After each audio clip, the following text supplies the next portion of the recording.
والدہ کو لے کے. وہ والدہ بیچاری بیمار تھی, بوڑھی تھی.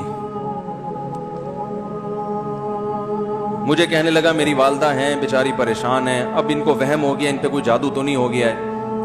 میں نے اس کی والدہ کو دیکھا, بہت تکلیف میں تھی بیچاری, گھٹنوں کی تکلیف اور بڑھاپے کی تکلیف. تو میں نے اس نوجوان کو دیکھا, میں نے کہا یار آپ ان کی خدمت کر رہے ہو؟ کہہ رہے میں اکیلا ہی ہوں خدمت کرنے والا. میرے لیے نا اپنے جذبات پہ قابو رکھنا مشکل ہو گیا. تو میں نے اس کے کندھے پہ ہاتھ رکھا. ظاہر انسان تنگ آ جاتا ہے نا, ایک بوڑھی ماں کی 24 گھنٹے کی, اور میری اس کی ماں کی حالت کو دیکھ کے مجھے اندازہ ہو گیا کہ اس کی خدمت آسان نہیں ہے, اس کی سننا بڑی مشکل ہے. ظاہر بوڑھا ہے بیچارہ, بوڑھا تو بولتا رہے گا, اور اس کو چاہیے کہ کوئی سنے. اتنا دیر سننا, پھر اس کو برداشت کرنا. تو میں نے اس کے کندھے پہ ہاتھ رکھا, میں نے کہا میرے بھائی ایک سیکنڈ جو آپ برداشت کر رہے ہو نا, ایک سیکنڈ خدا کی قسم حج اور عمرے سے بہتر ہے. اس کو ہلکا نہ سمجھنا, اس کو بوجھ نہ سمجھنا. اللہ بہت نوازے گا تمہیں اس خدمت پہ. دنیا میں کچھ ہو سکتا ہے بزنس کا لاس ہو جائے, جو ٹائم دکان پہ بیٹھنے کا تھا وہ بھی کس کو دے رہا ہے. میں نے کہا اللہ کی نظر میں یہ خدمت ہلکی, دنیا میں اس پہ کخ بھی نہیں ملے گا. تبھی انگریز اس سے پہلے ہی اولڈ ہوم میں جمع کرا دیتا ہے, کیونکہ ماں نے جو قربانی دی ہے نا تمہارے لیے, وہ اس سے بڑھ کر ہے. وہ بھول جاتا ہے انسان, اور اس پہ کوئی موٹیویٹ کرنے کے لیے تیار نہیں ہے. وہ فادر ڈے اور مدر ڈے مناتے ہیں بس سال میں ایک دفعہ.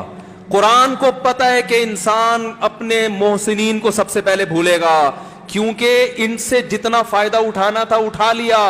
اب اس سے نہ کوئی فیکٹری چلے گی, نہ معیشت مضبوط ہوگی. گورا سارا فوکس کس کو کر رہا ہے؟ کنٹری مضبوط ہو جائے, ہے بھائی, بزنس اچھا ہو جائے. اللہ کو پتا ہے ان لوگوں نے تمہیں جنا ہے. ماں نے, قرآن کیا کہہ رہا ہے؟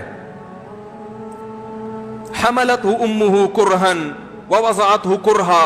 اس ماں نے تمہیں تکلیف سے پیٹ میں اٹھایا اور تکلیف سے تمہیں جنا ہے. وحملہ وفصالہ 30 شہرا. اور جب دودھ پیتے بچے تھے نا, 2.5 سال اپنی گود سے چپکا کے رکھا ہے اس نے. 2.5 سال, ایک سیکنڈ کے لیے الگ نہیں ہوتی تھی.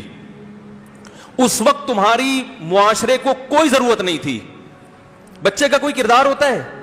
کسی کام کا نہیں ہے. پھینک کے چلی جاتی, کوئی پوچھنے والا نہیں تھا. عیدی سینٹر میں جمع کرا دیتی. کیسے پالتی ہے, کیسے سینے سے لگا کے رکھتی ہے. اور کتنا بڑا رشتہ ہے ماں کا بھائی.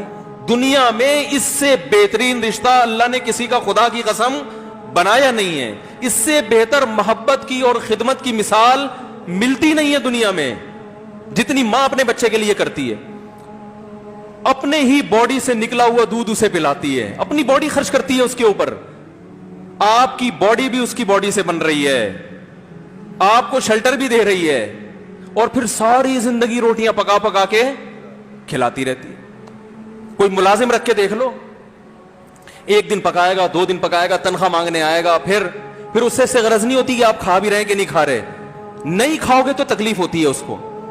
بھائی انتہا ہوتی ہے خدمت کی. 10 سال 20 سال, جب تک شادی نہیں ہو جاتی نا, کون کھلاتا ہے؟ ہر وقت فکر, ناشتہ کیا نہیں کیا, کھانا کھایا نہیں کھایا, یہ کھا لے وہ کھا لے, یہ نہیں اچھا لگتا وہ پکا دیتی ہوں. او بھائی کسی کو کرائے پر لے کر آؤ, کسی کو تنخواہ پہ رکھو, خدا کی قسم عذاب میں آ جائے گا, تنگ آ جائے گا تھوڑے دنوں میں وہ. اور کمال در کمال یہ کہ انتہائی ایسی خدمت کرنے کے بعد اس خدمت کا معاوضہ بولو بھائی نہیں مانگتی.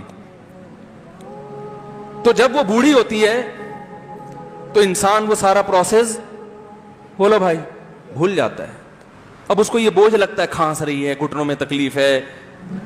اللہ چونکہ یاد رکھتا ہے اس لیے اس نے قرآن میں بار بار ماں باپ کو بیان کیا ہے, بہت زیادہ بہت زیادہ. وَوَصَّيْنَا الْإِنسَانَ, فرمایا آرڈر نہیں دے رہا, حکم نہیں دے رہا, وصیت کر رہا ہوں. جیسے کوئی مرتے ہوئے دنیا سے جاتا ہے نا, ایسے وصیت کر رہا ہوں, حکم نہیں. وصیت حکم سے بڑھ کر چیز ہے. کہ ان کو نہیں بھولنا ہے تم نے, ان کو نہیں بھولنا ہے. تو یہ کون سے اچھے لوگ ہیں بھائی, جو خدا کو بھی نہیں یاد رکھا انہوں نے اور اپنے پیرنٹس کو بھی نہیں. تو کسٹمر کو سے اچھے اخلاق سے بات کر کے یہ کون سے اخلاق ہو گئے؟ تو میرے ویسے جذبات, میں نے نا اس کی ماں کو دیکھ کے اس جوان آدمی کے میں نے کندھے پہ ہاتھ رکھا, لیکن چونکہ مجھ سے بولا ہی نہیں گیا, ٹھیک ہے نا, مجھ سے تو کیفیت ایسی ہو گئی کہ بس ایک دو باتیں میں نے اسی کی, میں نے کہا بھائی اس خدمت کو ہلکا, اس کو ہلکا نہ, ابھی نہیں بولا جا رہا, تو آپ سوچیں جب یہ منظر تھا تو کہاں بولا جا رہا ہوگا.